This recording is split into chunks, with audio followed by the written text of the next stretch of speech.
I started having a fight with my husband on the phone where he literally didn't know how to make me feel better because I really wanted him to make me feel better. And it was like down to the words where he's like, I can't make you feel better. Like, if you don't love yourself at all, like, I can't. And that's when it clicked. It's like, I gotta figure this shit out for me. I have to figure this out for myself.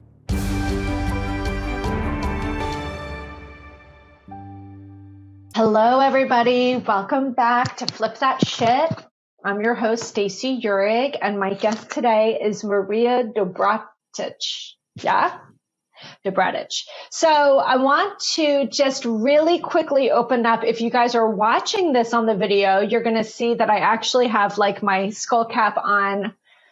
I am running a very sick ship here. I've got, my kids are sick, my husband's sick, with 2 dogs, and it's been a busy, hectic work week. So I showed up, but truth be told, I'm in my sweats. I am not showered. I've got my hair in a skull cap, but I'm here, and I'm here mainly because I felt like today's story was really important to share. And I did it because it was going to be a bucket filler for me in this sick ship. It's the one thing I had scheduled for today, and I knew if I needed to reschedule it, I could, but I didn't really want to, mainly because these are the kinds of conversations that really fill my bucket. So I want to introduce you guys to Marija, but before we get started, I want to share with you a little story that she shared with me. For those of you new to the podcast, this podcast was built around the idea that everybody has a story. And more importantly, life is filled with opportunities that come to us as challenges. And my goal with this podcast is to interview random people. I've only met Marija one time for maybe a half hour online. And I like bringing in people I don't know well, because the truth is any random person you could stop on the street could tell you that they've had a significant life challenge that has somehow transformed them, helped them pivot, evolved them, broken them down so they can rise. Why? Because that's the purpose of life. Life is a series of experiences divinely designed for you. And today she's going to share us hers. Let me give you a little bio on Marija. Marija was born in Yugoslavia. She grew up in a time when Yugoslavia was falling apart. She came to the US at 19 as an international student. That's resilience, my friends. And by age 30, she had accomplished most of her goals in life. Yet, she was not happy. So as she dove into life coaching to help herself and ended up leaving her 10-year-old career as a scientist and became a life coach. She's a mom of 3, an immigrant, a retired scientist, a podcast co-host for her own series, and her passion is transforming humans by teaching them to like themselves in their lives. And I just want to share with you something she wrote to me because it was really powerful about what she wanted to share. She said, if they scanned my brain, they would find it was different from other humans, and that would explain why I was this fucked up. When I got my 3rd diploma as an international student, I couldn't take all the congratulations and gushing. When I got my dream job, even though everything depended on me doing my part well, I felt like I was the lowest one on the ladder, and I can't do this job. Achievements were mountains that soon became flat as I climbed them. Compliments never meant anything to me. When I met my husband, he would say, "You look great," and I would tell myself, "Who's he talking about?" and dismiss his compliment. He was just saying that to be nice, would always ring in my head. I did everything wrong. When I was pregnant, one of the tests came positive back for a disease. It took 3 days for the retest. And at that time, I was sliding into an internal hell. What did I do wrong? Is this my fault? I am truly the worst. How the fuck did I manage to fuck this one up too? I've got chills saying that.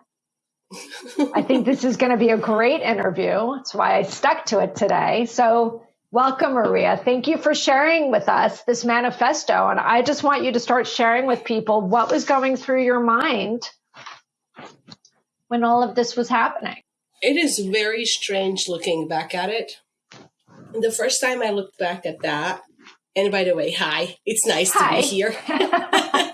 These conversations also kind of feed my soul too. Yeah. So I love being here too. And it's the first time I told anybody this story aloud, what struck me the most, it was like, so the test that came back was positive, was one of those standard STDs tests that they do. And not for a moment in that time was I like, what did my husband do? Because I knew I did nothing, and I had right. full So you get a positive permission, STD test back during this pregnancy, and immediately you're not thinking, "Holy shit, is my husband cheating on me?" You know you haven't been. So you're like, "Holy shit, I brought this on myself," which would have been like, how did I do this? scientifically impossible. I know. I'm a freaking scientist. Okay, so just to clear that up. I knew the test was wrong. I requested a retest, even though they were resisting it.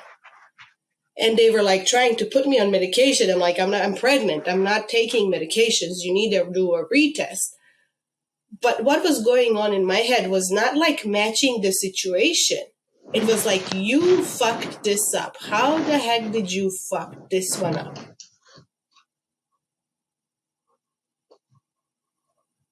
And I didn't know the answer. I just knew it was like, you did it again. And that was very fascinating when I look at it now back. But even more fascinating, what really pushed me to solve this was, I think my husband became exasperated. I called them and I'm like,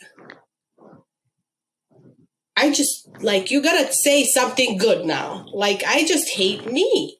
He didn't know what to say anymore. Well, really, what could he say? It's not sticking.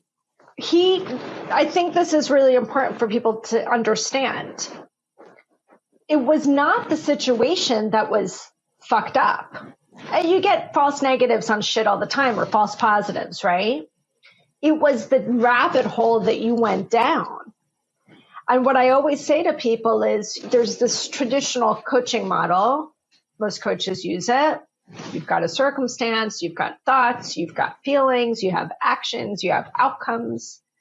And typically they'll say, if you want a new outcome, you change your thought. Everything starts with the thought. And I kind of call bullshit on that, because your thought comes from your core belief. You don't just randomly generate a thought. You give yourself the thought. And you give yourself a thought based on how you view yourself, others, and the world around you. So in that moment, what do you think the core belief was that it was allowing you to think, I fucked this up? Funny you said it. I am a coach certified in the model. Yeah. And the thing is, it's like, I know the model is not everything. Model is one tool. You can't apply it for everything. But what happened for me, it's like, it was my word. It was my negative self-thought, because my core belief is like that I'm not worthy in that moment. Mm-hmm. And where do you think that lack of self-worth came from? There's a few places growing up, right?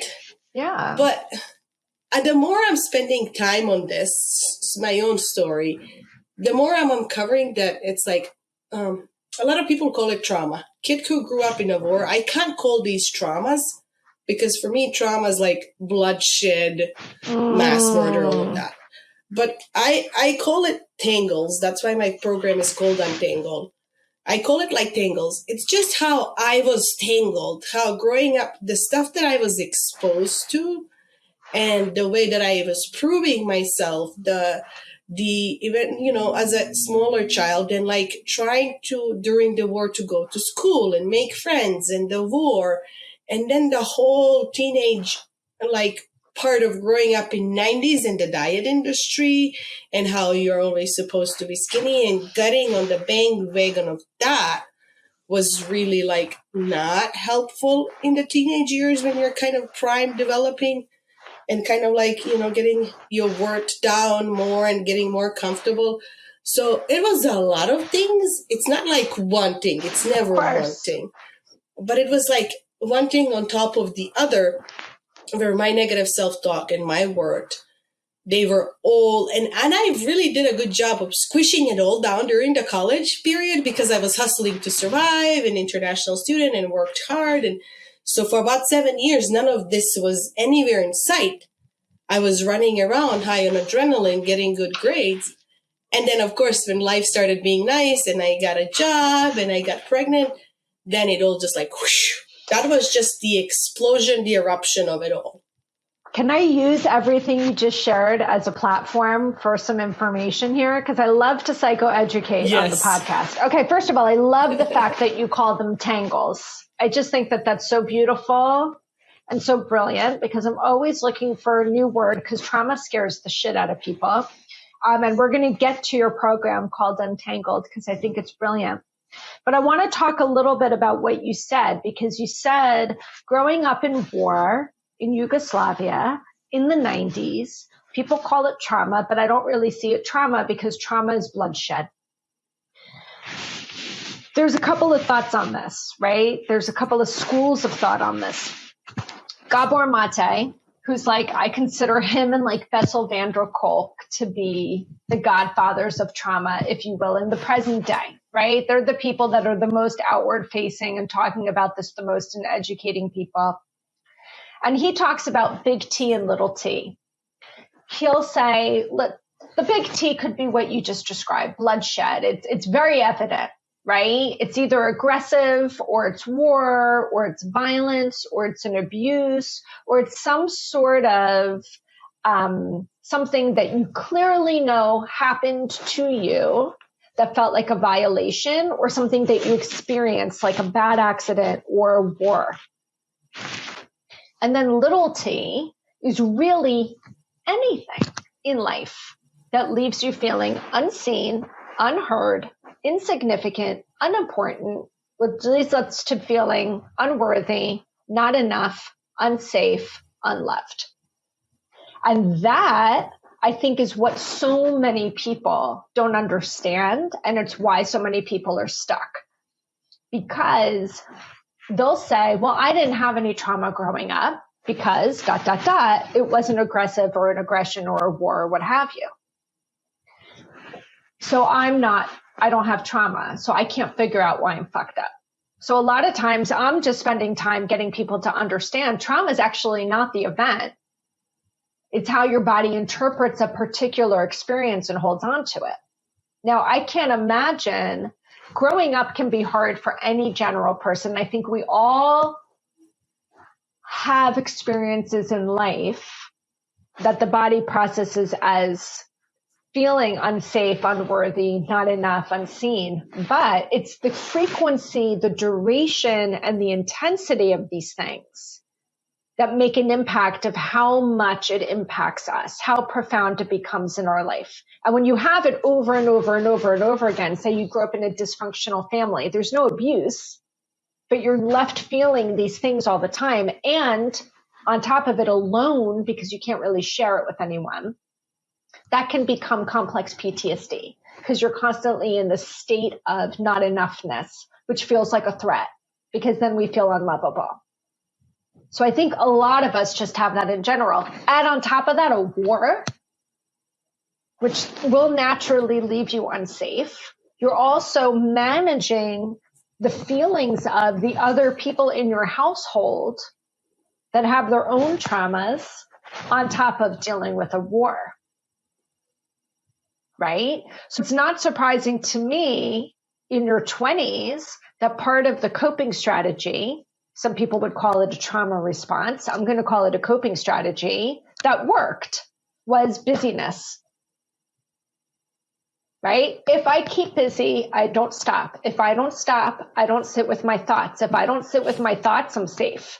The moment I sit with my thoughts, I'm fucked, because I have a lot of shit to process that you just said I stuffed down because I didn't even have the language or the words for it. And more importantly, what you were experiencing as a young child in Yugoslavia during a war was normal, right? Because everyone was dealing with it. So Gabor Mate calls this the myth of normal, because everyone thinks, well, how, it's not my, everyone's going through it, so it's fine, but it's not designed for the human experience. Does that sit with you? Partially. Yeah, I'd like to have a conversation about it. I do too. Yeah, I love Gabor Mate, and I love his works, and that he best describes trauma, and I agree with his definition of trauma. Like, I totally am like, it's too fast, it's too soon, it's too much for you, right? It doesn't mean it would be for somebody else with different life experiences, but that's why it's like very specific that it's not just the event. For me, the word trauma is triggering, and I don't like to use it, so I call it tangled. And there's another perspective. If you think about it as a parent, this is why trauma became, little t became tangles.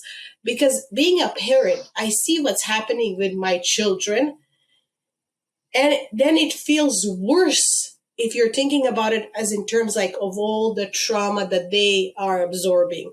Then like I am being traumatized by all this stuff. So I'm thinking, look, we're all human. We're all born this way.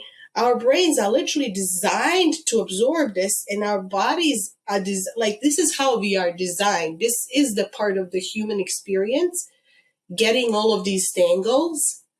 It doesn't mean they're pleasant. But I disagree. I think it is the way the human experience is now, but I don't think our bodies are designed for this much entanglement.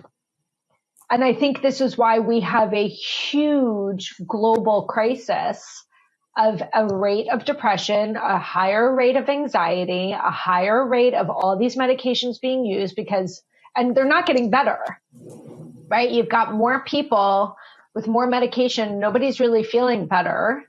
You've got higher rates of autoimmune, higher rates of ADHD. All of these things can be tightly correlated to tangles or traumas, right? Or we can call them adverse experiences. We can call them challenges, but I think we have more challenge. I think the challenge has grown exponentially and quicker than our human body's been able to evolve to absorb it.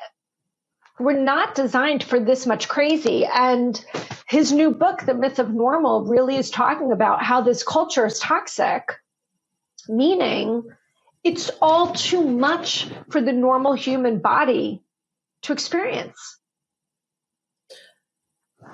Because also agree, and to add to that, we are not taught. It's one thing, our bodies, right? But another thing is like we have no understanding what it means to sit with an emotion and to feel a feeling. So we are walking heads. So I would say half of the problem, yes, the society is evolving really fast. But the other issue is, that's why we are all here, is because we are not equipped as humans. We're not taught this stuff in our families because our families don't know it. They were not taught this stuff by anybody either. And we're not taught this stuff in school. So basically, life coaches are, in a way, educating people on, hey, emotions, how to process it, how to like feel safe, how to allow it, how to just basics. I feel like as coaches, we're also giving people permission. You know, I think that there's culturally, depending on where you were born and raised and who was born, raising you, and who was raising you. Because remember, this is all intergenerational, right? I have a couple of clients from the African American community, and they're like, mental health is like taboo, man. People, they don't trust therapists. They don't think that they need therapy. It's not seen as a positive thing to be working through your emotions because life has been really hard, and that's just what's designed for us. And I hear this often from people, like they're getting a lot of backlash from family and friends from working with somebody that's a mental health practitioner. God forbid I'm white, right? Which I understand that piece. I get that 1,000%.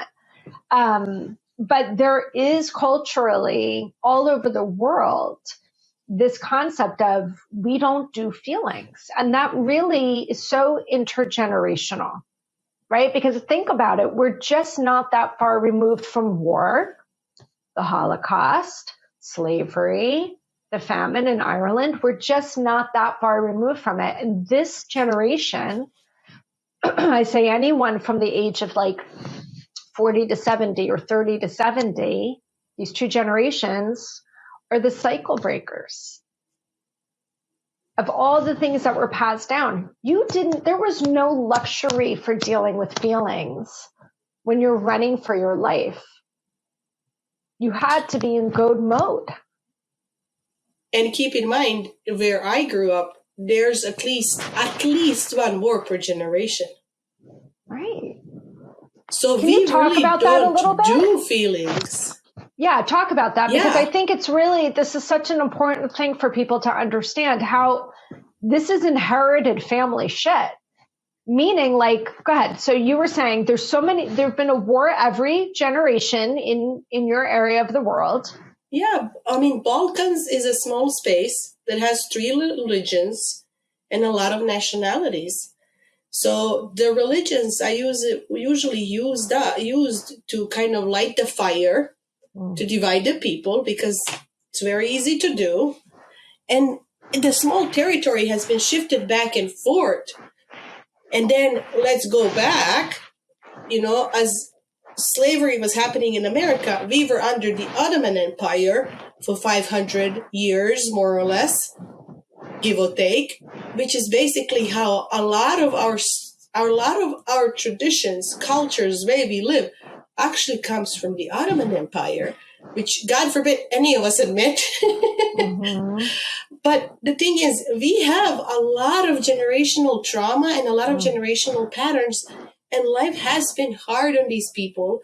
Poverty, wars, the climate and the region itself are beautiful, except when you're living in it and you're in poverty and you have to deal with all of it.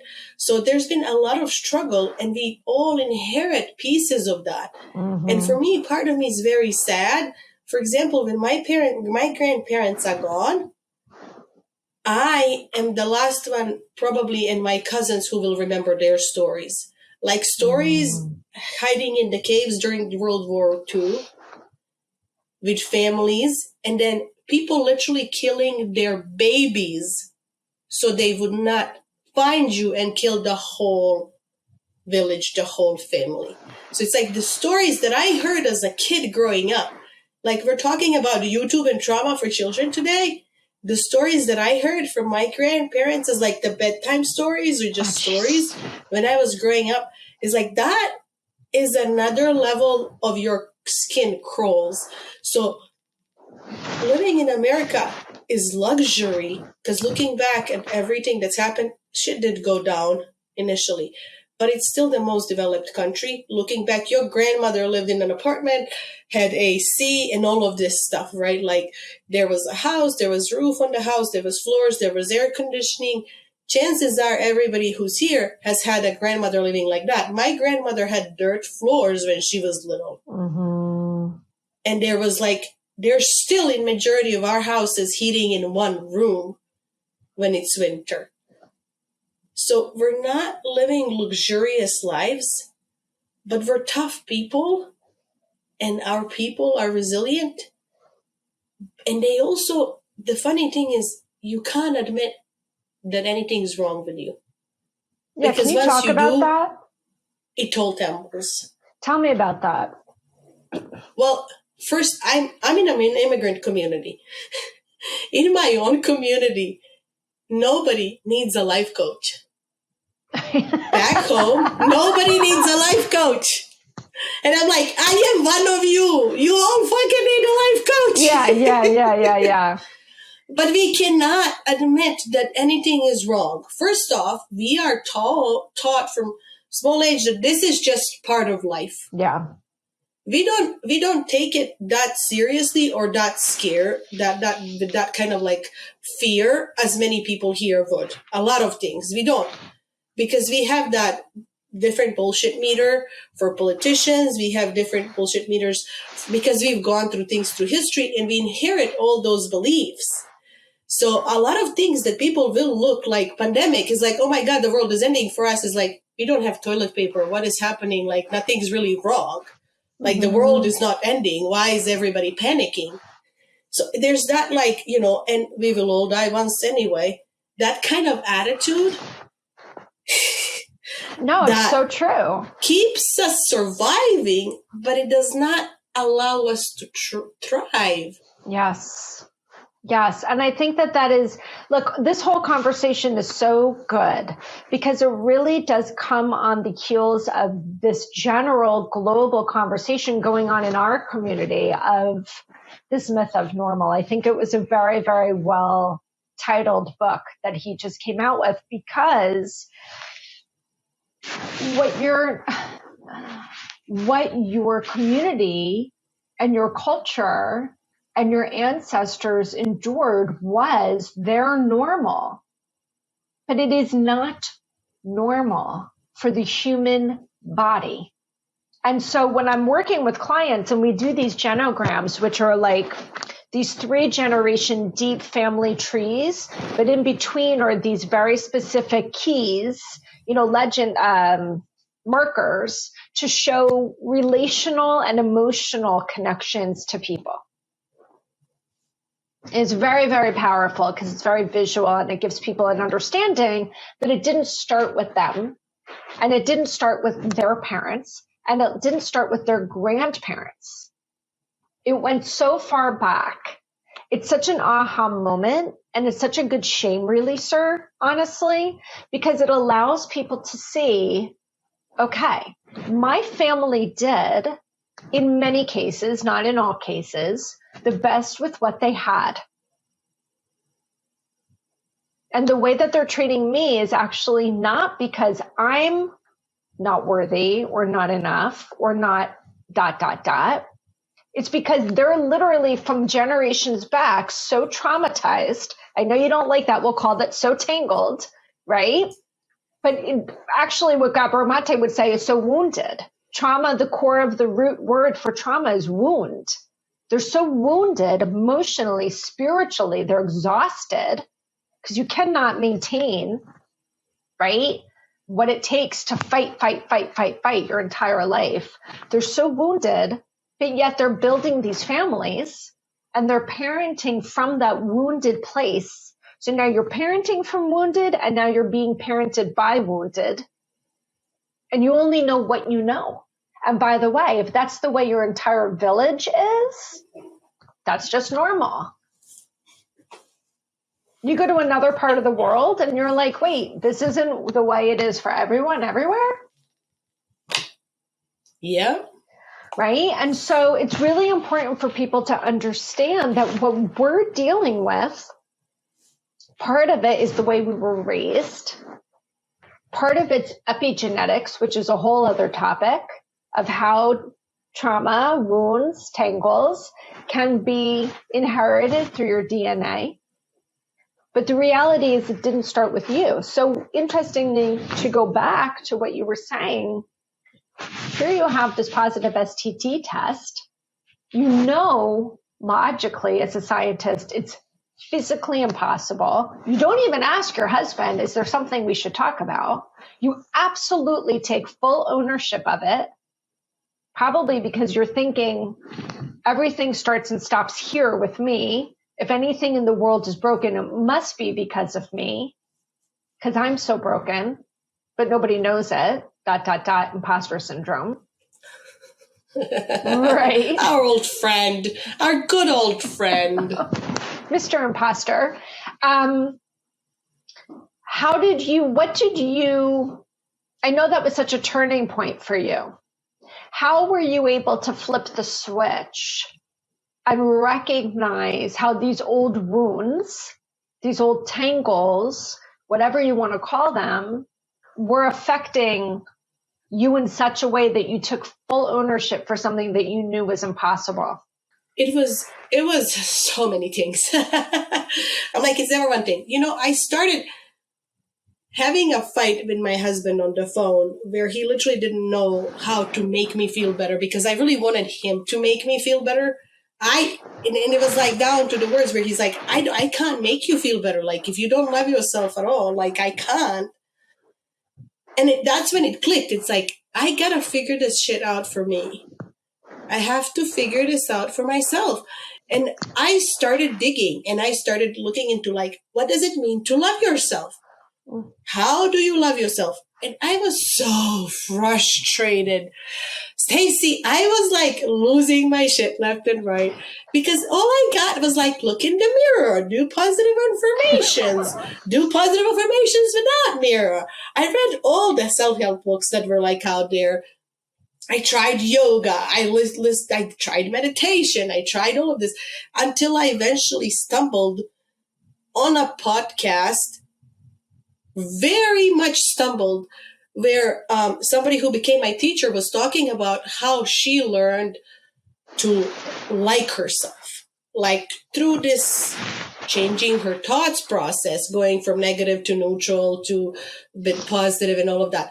And when I listened to her, I'm like, this woman likes herself. And then I Googled her and I saw how she looks like, and I'm like, okay, well, the society we live in, this is not like the woman you would describe to be like really accepted in the society, shorter, plumper woman. And I'm like, if she can figure out how to do this, I can figure out how I can do this too. So I joined her program when she started it. And that's how I really did it. But before that, there was a lot of frustration and a lot of hitting the wall because everybody just said, oh, just love yourself. Like, that's the solution to everything. I'm like, no shit, I know. But how do I do it? Tell me how to fucking do it. Like, give me the freaking recipe. I wanted somebody to give me the recipe. So did this woman's recipe work for you? Yes. Up to like a point, of course. Because here's the part that also many of us want. We want somebody to do it for us.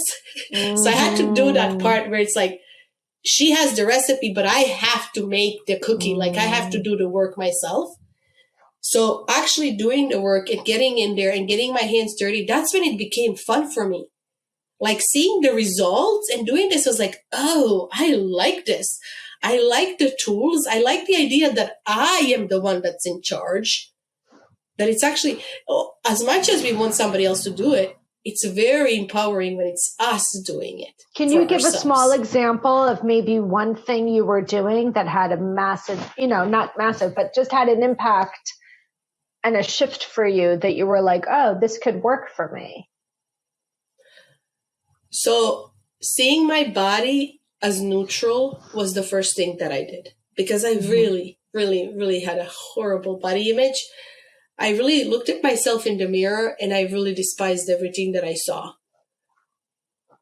Like, how could you like that, right? It was very, I want to cry when I think about it, how mean I was. But I look at my body and just going with like, hey, this is a human body. It's just a human body. Like, other humans have bellies. Other humans have bigger arms. Like, this is, and really spending a lot of time in front of the mirror, like just looking at my body and getting used to it, because our eyes are so washed out with the perfect images that we don't even know what real body looks like. So I cleaned up my social media and I spent a lot of times with me in front of the mirror and just not saying, oh, you look beautiful, because scientists, this is what really made sense for me. As a scientist, it makes sense. It's like, you cannot go from I hate me to I love me.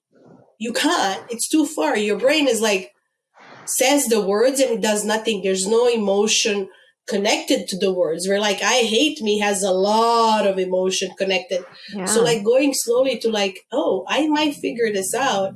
This is a human body. This is a human stomach. Other people might like a body like this. Like, slow, small steps.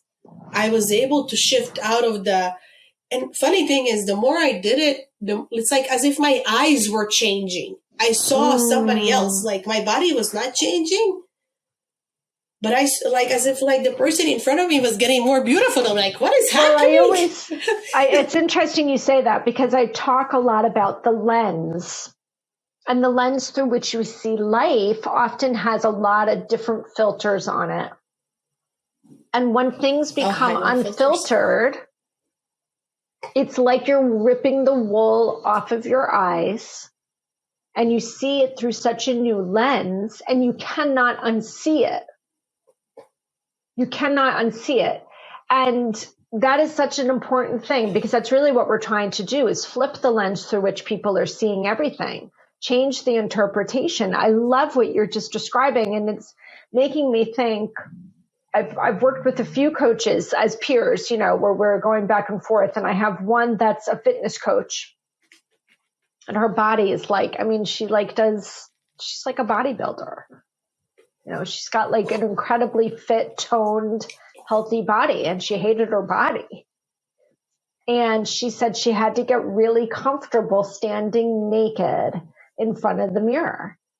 And she coaches people on doing this. And whenever she talks about it, I want to throw up. I won't even look in the mirror when I get ready to take a shower. I literally catch myself avoiding it. As I'm getting older, I'm starting to look and just say, I'm healthy and I'm this and I'm that, but not try to pin it up against this valued image of what it should look like, right?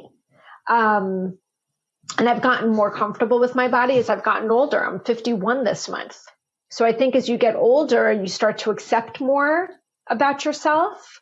But I think that that's beautiful. And I love when you were talking about you can't go from hate to love overnight. It is a process. Many will call it a journey.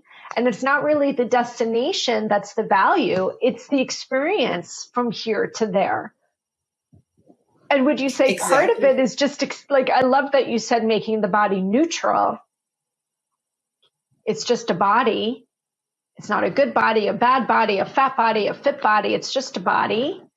It's your container for your soul. Did you feel like the first step in that journey was maybe acceptance or just clarity of what the body is?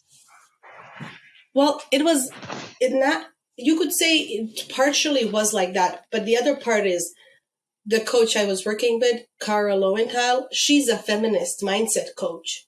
So the other work that I was doing was like, hey, what does the society teach us women?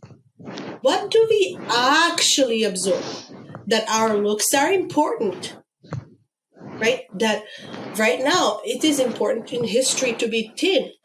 There was in past a period in history where thinness was not desirable because everybody was so poor, there was not enough food.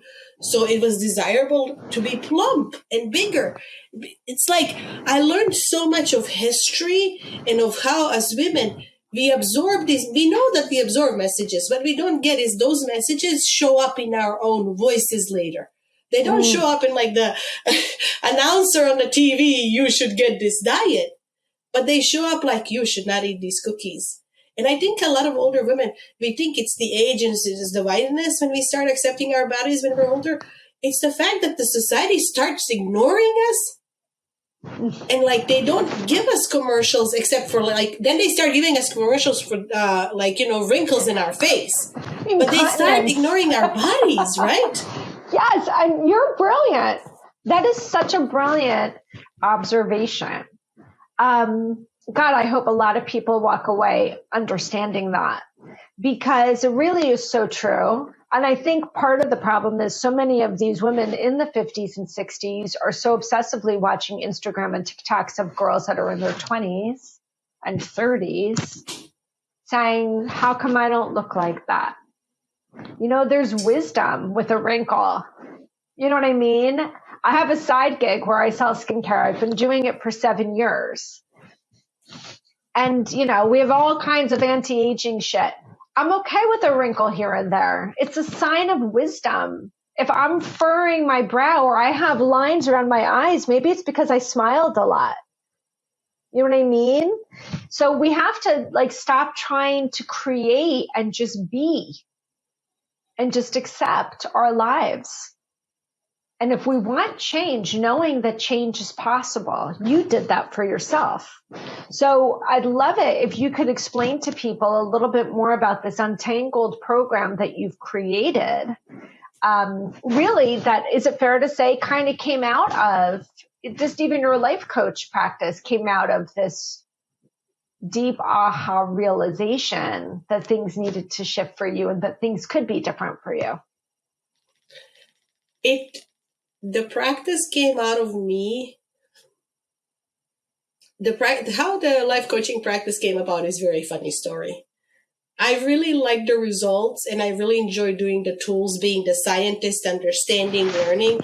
It really was attractive to me. And then it's like, oh, I wish I could teach my people, like people back home, these tools, because this would be so powerful for them. And then it's like, oh, I wish I could teach the immigrants because I saw the need in people. I saw like the minds, but like, because once you start doing it, you can see how other people's minds are working and you're like, oh, honey, this could be so easier. Like you're torturing yourself for literally no need, right? Especially women and diets. That was my first big change. And seeing women talk about themselves badly and negatively, it was like, oh, this does not have to be. You could do so much if you just drop this food drama, body drama. That's totally unnecessary. So I saw the need for it. And I was scared. I was like, oh, I wish I could do this, but could I do this anonymously? No, why did you I think wanted that? to do it anonymously. Why?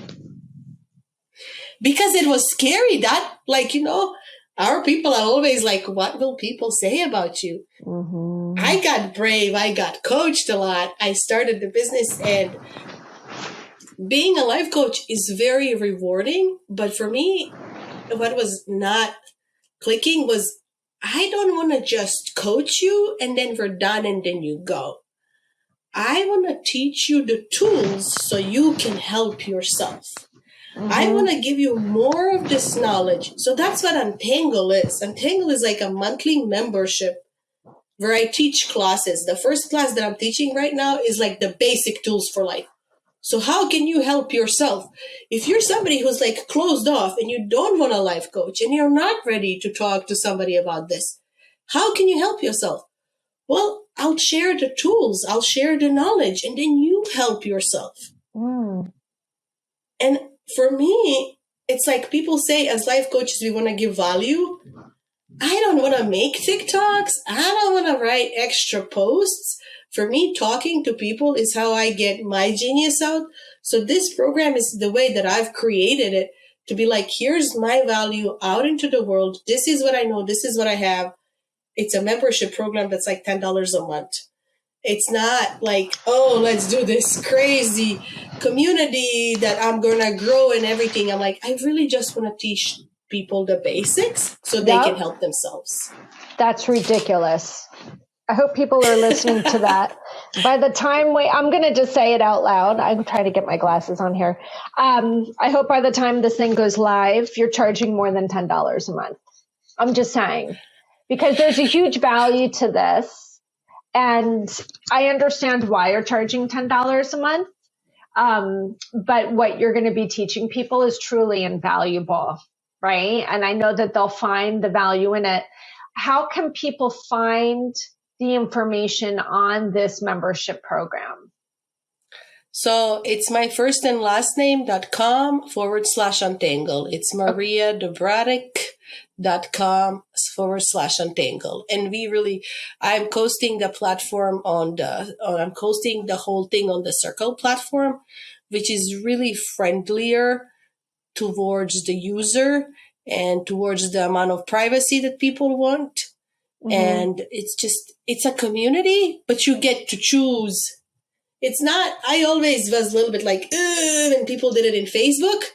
Yeah, I hear you. I'm like, I don't want you to know my whole life. So I'm hosting it on Circle, allowing it that way. And we'll see how it evolves. It's like, my whole thing is like, I'll be very transparent. This is what it's starting as. I don't know where we're going to go. Amen. We're going to see how this is going to evolve. But I think people deserve to have the tools in their hands, because not everybody is comfortable. Not everybody's there. It took me 3 months to reach out to the coach who changed my life, right? Mm-hmm. Sometimes we're not sometimes there yet. But well, look, here's the knowing that you can help reality. yourself. Our brains will always yield to what's familiar. So if being in a fucked up, chaotic, drama-filled situation feels familiar, even if it's uncomfortable, it's predictable, it's constant, you've done it, you know the workarounds, it's your normal. It's safe to you. Of course, because it's predictable and controllable. I put that in quotes because you know it.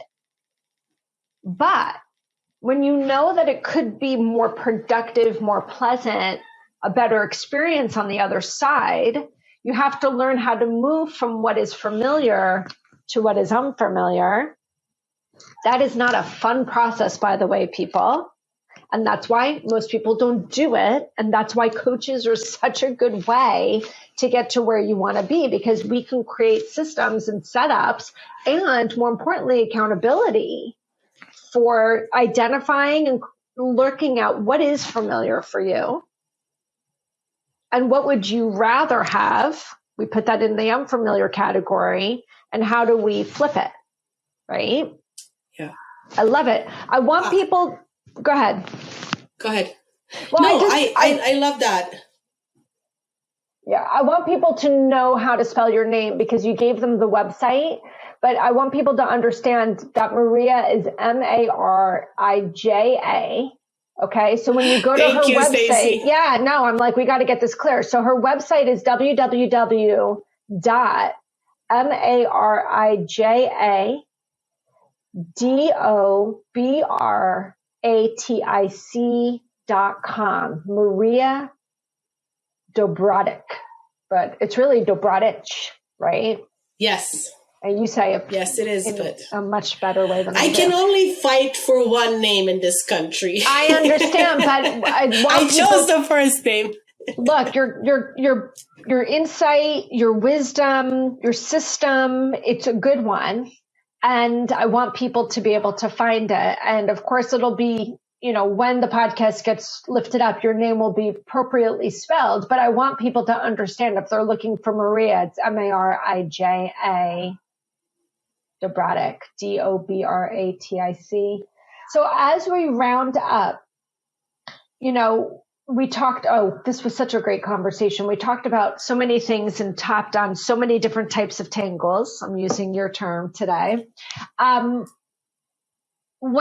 said it took you 3 months to gain the courage to work with the coach. It took me 2 years to gain the funds to work with the coach that I wanted to work with, because I was in such financial despair and in such a financial crisis when I was hitting my rock bottom. I literally couldn't afford the help. I just couldn't do it. And I had no insurance. It was just a mess. So I had to really rely on myself to start to untangle my stuckness. And I used books, I used podcasts, I used YouTube. So as many low and no cost options. When we were having this conversation, one really low or no cost option that I really stood out to me was a book by a name named Mark Wolynn. It's Wolynn, and it's called It Didn't Start With You. And it's all about inherited family trauma. And he talks about a lot of what we talked about today. If you could recommend one low cost or no cost resource to help people get started, if even $10 a month is too much for them, what could you recommend? I'm going to recommend, and this is going to be twofold, because, I'm like that. First thing is anything by Gabor Mate. Amen. Really. anything YouTube conversations, there's this really good platform called Sands, as in like Sands, Mm-hmm. and he does a lot of good work on there. So checking that out. And then the other one is Unfuck Your Brain by Cara Lowenthal. So good. If you're somebody who's like, oh, I know I've been programmed, but because we all have been, it's like, check out her spin, the feminist spin on this. It is a free podcast. So that's awesome. So free podcast, Unfuck Your Brain. Love it. Gabor Mate, like I said earlier in the podcast, I consider him to be like the modern day godfather, him and Bessel van der Kolk, when it comes to this space of trauma. They each have their own take, but both are so valuable. And I agree with the Sands. It's SANDS, or is it Sand? Do you remember? S at the end. Yeah, that's what I thought. So it's Sands, SANDS. I want you to Google that if you're listening to this. Just Google Sands and Gabor Mate, and you're likely to come up with access to a free documentary called The Wisdom of Trauma, which I watched when it first came out. I watched it 3 times within like a weekend. It's about an hour and 20 minutes long. The first time I watched it, it was so hard for me to get through because I saw so much of my own family in it. I had to like keep stopping and pausing and process. The second time I watched it, I made my husband watch it with me because we're all walking through our own like experiences, you know? And then the third time I just had to watch it again because there was just too much good stuff in there for me as a trauma recovery coach that I just wanted to sit and absorb it. It's such a great primer to people that are curious. Did you ever watch The Wisdom of Trauma? I have access to it. I'm the member of Sands and I have access to it. I do things. No, I do things when my body is ready for it. I've learned to listen to my body. And we're not there yet. You will love it when you get there because I know. Because I've watched his other talks. I've watched I've attended some of the seminars that they've done and all of that stuff. I've gained a lot of I know a lot that he's teaching, but because I think how the documentary is packaged, I'm just not ready for some stuff for me. So it's like, okay. When it's time, I will do it. Well, and I think that that's a really important thing because I often tell people, especially if someone comes to me with a referral, you know, I love that when people come to me and say, I have a friend that I think could really benefit from working with you. They're really stuck. And I'll say to them, I'd love the opportunity to meet with them. Just let them know that if they feel ready, willing, and able, that I'm ready. But those 3 characteristics are very important when doing this work because it is not easy work. However you want to call it, flip it from familiar to unfamiliar, flip your mindset, untangle. It is not easy work. And when I first was meeting with my own coach 12 years ago, who I just thought literally changed my life, and I was singing her praises to everyone, I would always say to them, be clear, you're going to feel like shit before you feel better. Because you're going to unravel and unpack and start to process the shit that you've been burying. And that is not going to feel good. And you're going to want to stop and you're going to want to run and you're not going to want to complete the process, whatever that is for you. But if you stick with it, you'll get the same result that I have right now, which is more peace. Right? So I understand. I describe it as like, you know, when you go to school and you're really hating it, you're like, God, this school year is never ending. Like more homework, more this, more that. And you're not seeing the days passing. You're not seeing it move. And then suddenly it's like, oh, the year is over. That's how this work feels to me. It's like you look back and you're like, oh my God, the semester's over. But when you're in it, it's never ending torture. Just school is like for hell. Some people. Yes, it is like that for my oldest. It's just torture. Brilliant. But it's just being in that confined space. It's just torture for him. So Good. Sands, yes. Unfuck your brain, yes. Gabor Mate, double yes. It's GABORMATE. Anything by him, anything he says, does, speaks is truth when it comes to trauma. He's brilliant. He's a medical doctor. I love that about him. And he's really trying to change the way even the medical field works, because he's the first to tell you that medical doctors are not trained in trauma, and trauma is part of the reason why we're so stuck and so sick all the time. You know, this has been amazing. Yep. I could go on for another hour or two.